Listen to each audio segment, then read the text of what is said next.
আল্লাহ পাক বলছেন মানুষের উপর এমন একটা সময় চলে গেছে যে মানুষ তখন কোনো আলোচ্য বিষয় ছিল না। এখন আমাদের পৃথিবীতে চলাফেরা দেখলে মনে হয় না আমরাই সবকিছু।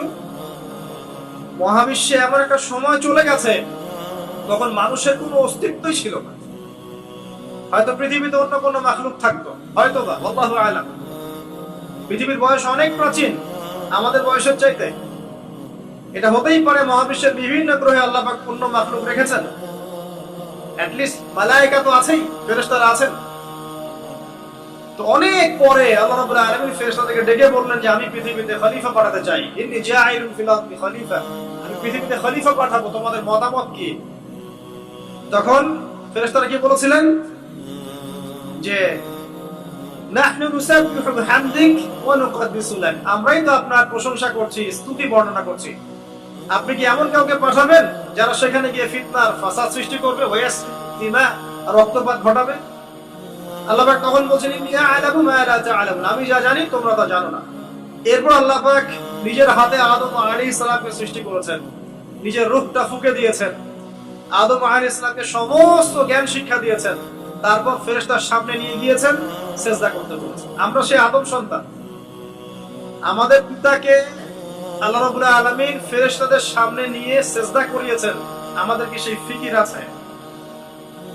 আমরা কি আমাদের সম্মানটা বুঝি ভাই? আমাদের পিতাকে আল্লাহ রাব্বুল আলামিন সমস্ত ফেরেশতাদের সামনে নিয়ে গিয়ে সিজদা করিয়ে নিয়েছেন, আর আমরা তার সন্তান। আমরা সেই সন্তান এখন ঘুষ খাই, আমরা সেই সন্তান এখন জিনা করি, আমরা সেই সন্তান এখন মাদক খাই, গাঁজা খাচ্ছি, ইয়াবা খাই, মেয়ের সাথে জিনা করছি, পরকিয়া করছি, পতিতালয়ে রাত কাটাচ্ছি। আমরা সেই সন্তান যারা 5 ওয়াক্ত নামাজের ধার ধারছি না, নবীর সুন্নাত নাই চেহারার মধ্যে। দ্বীন ইসলাম, আল্লাহ পাকের পৃথিবী, আল্লাহ পাকের জমিন, দ্বীন ইসলাম সবাই এখানে প্রচার প্রসার ঘটাবে, এটা আমাদের মৌলিক স্বাধীনতা। এই বিষয় থেকে আমরা সরে আসছি। আমরা সেই আদম সন্তান। দেখুন নবী সাল্লাল্লাহু আলাইহি ওয়াসাল্লাম একটা হাদিস বলছেন, ভয়ঙ্কর হাদিস। কিয়ামতের মাঠে এই যে একটা অবস্থা বললাম সবাই নবীদের দ্বারস্থ হবে, ঠিক এরকমই আদম আলাইহিস সালামকে আল্লাহ পাক ডাকবেন, ডেকে বলবেন তোমার সন্তানদের মধ্য থেকে জাহান্নামীদেরকে আলাদা করে দাও। আদম আলাইহিস সালাম বলবেন যে ইয়া আল্লাহ, কতজনকে আলাদা করে দিই? আল্লাহ পাক বলবেন প্রত্যেক হাজারে 999 জনকে জাহান্নামের জন্য আলাদা করো। চিন্তা করতে পারলেন? প্রত্যেক হাজারে 999 জনকে জাহান্নামের জন্য আলাদা করা হবে। হাদিসটা শোনার সাথে সাথেই সাহাবায়ে কেরাম রাদিয়াল্লাহু আনহু চোখ দিয়ে পানি ঝরঝর করে পড়তো। তখন নবী সাল্লাল্লাহু আলাইহি ওয়াসাল্লাম তাদেরকে বললেন যে তোমরা দুশ্চিন্তাগ্রস্ত হও না, কারণ জান্নাতে যারা যাবে তাদের মধ্যে আমার উম্মতের সংখ্যাই বেশি। তবে সেই কাজ তো কিছু করতে হবে নাকি? সেই কাজের মধ্যে প্রথম যেটা আপনাদেরকে বলছিলাম, 5 ওয়াক্ত নামাজ আল্লাহর ওয়াস্তে জামাতের সাথে আদায় করুন। পারবেন না ভাই? আল্লাহ পাক তৌফিক দান করুন। যত পাপী হয়ে যাক আবার উঠে দাঁড়ান, মানে আপনি নামাজটা ছাড়েন না। মানুষ আল্লাহর পথে চলতে গেলে সবসময় একই গতিতে চলতে পারে না।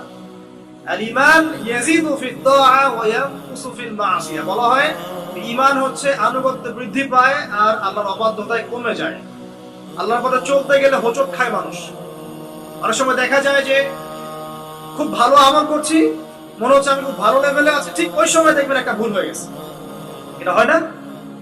বা স্লিপ করে না মাঝে মাঝে? ওই সময় আবার উঠে দাঁড়াবেন, আবার তওবা করে ফিরে আসেন, ওযু করে ফিরে আসেন, আবার জায়নামাজে মুসল্লায় দাঁড়ান, সালাত পড়েন। সালাত ছাড়েন না ইনশাআল্লাহ। কারণ নবী সাল্লাল্লাহু আলাইহি ওয়াসাল্লাম বলেছেন লা তাতরুকান্না সালাহ, ইয়া মুআজ, হে মুআজ রাদিয়াল্লাহু আনহু, কখনোই সালাত ছেড়ে দিও না। লা তাতরুকান্না সালাতান মাকতুবাতান মুতাআম্মিদান, কোশ্চিন কালেও তোমার উপর ফরজ সালাতকে ছেড়ে দিও না, কারণ মান তারাকা সালাতা মুতাআম্মিদান ফাকাদ কাফার, যে ব্যক্তি ইচ্ছাকৃতভাবে ফরজ সালাতকে ছেড়ে দেয়, ফাকাদ কাফারা। আলেম ওলামা আছেন, জিজ্ঞাসা করবেন ফাকাদ কাফারা এর অর্থ কি? যে ব্যক্তি ইচ্ছাকৃতভাবে ফরজ নামাজকে ছেড়ে দেয় সে ব্যক্তি যেন কুফরি করলো। বরেণ্য আলেমরা বলেছেন ইসলামের লিস্ট থেকে নাম কাটা পড়ে গেল, যতক্ষণ সে তওবা করে ফিরে আসছে। ইমাম আবু হানিফা রাহিমাহুল্লাহ, আমাদের হানাফি মাযহাবের ইমাম, তিনি বলেছেন কেউ যদি নামাজ ছেড়ে দেয় তাকে 3 দিন জেলখানায় বন্দী করে রাখতে হবে। জি, এবং তাকে তওবা করতে বলতে হবে। যদি সে তওবা করে তার শাস্তি মাফ, নামাজ আবার সে শুরু করবে। তওবা না করে তাকে ওইখানেই শাস্তি দণ্ড দিতে হবে। এমনটা বলেছেন কে? আমাদের ইমাম, সবচেয়ে নরম ফতোয়া এটা।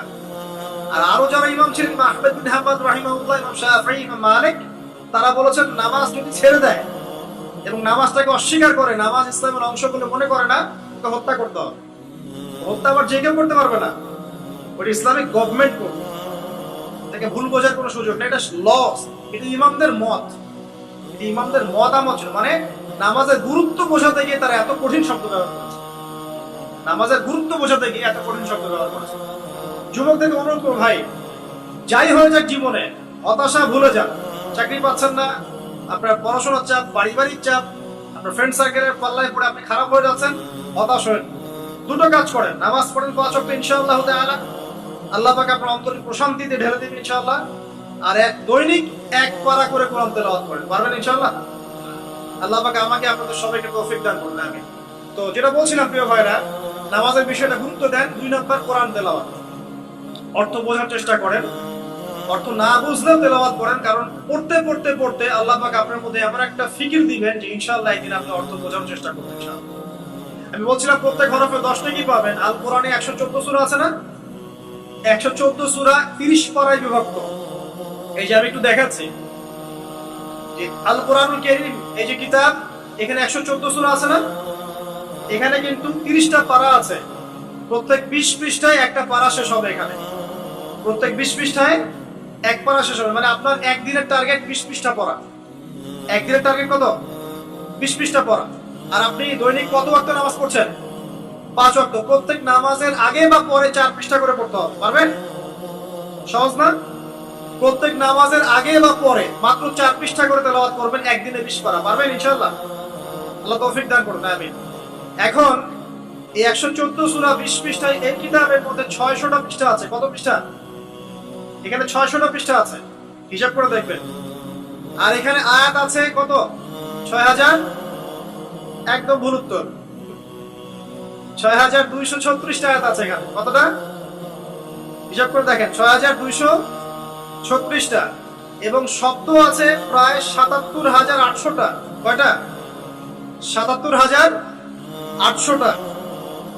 আর অক্ষর আপনি গুনলে দেখবেন প্রায় 3 থেকে 4 লক্ষ অক্ষর আছে। 3 থেকে 4 লক্ষ অক্ষর আছে। আমি যে বললাম 78000-এর মতো শব্দ আছে, এই শব্দগুলো কিন্তু নতুন শব্দ না। মানে একটা শব্দই অনেকবার রিপিট করা হয়েছে। মানে আলহামদুলিল্লাহি রাব্বিল আলামিন থেকে গায়রুল মাগদুবি আলাইহিম ওয়ালাদ-দালিন, এখানে মোটামুটি যে 17 বা 18টা শব্দ আছে, এই শব্দগুলাই কোরআনে রিপিট করা হয়েছে 7800 বার। কতবার? 7800 বার। আপনাকে আমি 8টা জমির বলছি। একটা হচ্ছে মান, আন, ইলা, ঠিক আছে, বি, ফি, আলা, ইলা।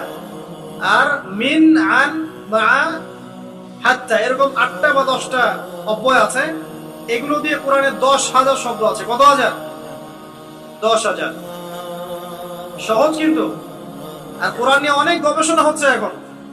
আপনি যত গবেষণা করবেন, ঘাটাঘাটি করবেন, ওলামায়ে কেরামের কাছে যাবেন, অনলাইন ঘাটাঘাটি করবেন, দেখবেন কোরআনের অনেক কোর্স এখন চালু করা হয়েছে। এবং এগুলো বাসায় বসে আপনারা করতে পারেন।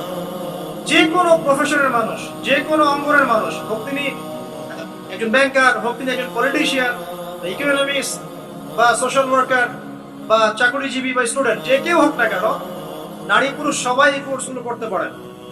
ভিজিট করেন www.quraniccorpus.com, দেখেন কত কোর্স দেয়া আছে, শর্ট কোর্স কোরআনের উপরে। ভিজিট করেন, দেখুন www.course দেয়া আছে। আপনাকে 1 বছরে কোরআনের ইনশাআল্লাহ 50% শব্দ শিখিয়ে দিবে। এটা জেনারেল লাইনে যারা পড়ছে তাদের জন্য অনেক অনেক ইফেক্টিভ এই কোর্সগুলো। আর এগুলো ভাই আমাদের জানতে অনেক কষ্ট করতে হয়েছে, ফ্রি বলছি আপনাদেরকে, ঠিক আছে? এগুলো কিন্তু রিসার্চ করতে অনেক কষ্ট হয়েছে। একটা লেকচারে ফ্রি পাচ্ছেন এগুলো, এখনই লুফে নেন। আজকে বাসায় গিয়ে চর্চা শুরু করেন, দেখবেন ইনশাআল্লাহ অনেক ভালো করতে পারবেন। আমরা কিছুই না ভাই, আমরা চাই আগামী প্রজন্মতে এমন বড় বড় আলেমরা উঠে আসুক, যারা কোরআন সুন্নাহর জ্ঞানের সাথে অর্থনীতি, ইতিহাস, রাজনীতি, জিওপলিটিক্স, আপনার দর্শন, আপনার কি বলবো, পররাষ্ট্রনীতি, আপনার সমাজ বিজ্ঞান, হ্যাঁ, সমস্ত নলেজগুলো রাখুক। এবং কোরআন এবং সুন্নাহকে হাতে নিয়ে বিশ্বটাকে চ্যালেঞ্জ করুন, এমন জেনারেশন আল্লাহ পাক তৈরি করুন। আসলে আমরা কিছুই না, আমরা তো আগাছা। আমরা মনে করি যে আমি তো এই উম্মার আগাছা, আমাদের দ্বারা উম্মার কি হচ্ছে। এমন প্রজন্ম আল্লাহ পাক নিয়ে আসুন যারা কোরআন সুন্নাহর জ্ঞান তো রাখবেই, পাশাপাশি যুগোপযোগী সমস্ত জ্ঞান যেন তারা অর্জন করে। তখন তারা কোরআন হাদিস নিয়ে এমন ব্যাখ্যা করবে যে এই ব্যাখ্যা চ্যালেঞ্জ করার ক্ষমতা ইসরায়েলের থাকবে না ইনশাআল্লাহ তাআলা। ওই ব্যাখ্যা চ্যালেঞ্জ করার ক্ষমতা পশ্চিমাদের থাকবে না। সারা বিশ্বটাকে ওরা এখন মগের মূল্য পেয়েছে, যা ইচ্ছা তাই করছে, যা ইচ্ছা তাই। মানে ইচ্ছা হলো এক দেশকে আরেক দেশের এগেইনস্ট উস্কে দিল, ঠিক আছে, ওদের তো কিছু মিডিয়া আছে, যুদ্ধ না লাগলেও যুদ্ধ লাগায় ছাড়বে। তারপরে একজনের কাছে অস্ত্র বিক্রি করবে, ওর কাছ থেকে যে লাভটা করবে এই লাভের টাকাতে আরেকজনের কাছে অস্ত্র বিক্রি করবে, মাঝখান থেকে ওদের স্বার্থ উদ্ধার করবে। কি যে চলছে, সারা ওয়ার্ল্ডে একটা বিশাল যুদ্ধ লাগানোর পায় তারা চলছে। হয়তো এটাই সেই নিউক্লিয়ার যুদ্ধ হবে, আল্লাহু আ'লাম, আমরা জানি না। তবে এতটুকু জানি হাদিসে একটা বড় যুদ্ধের কথা এসেছে, যেটা এখন পর্যন্ত বিশ্বে হয়নি কখনো।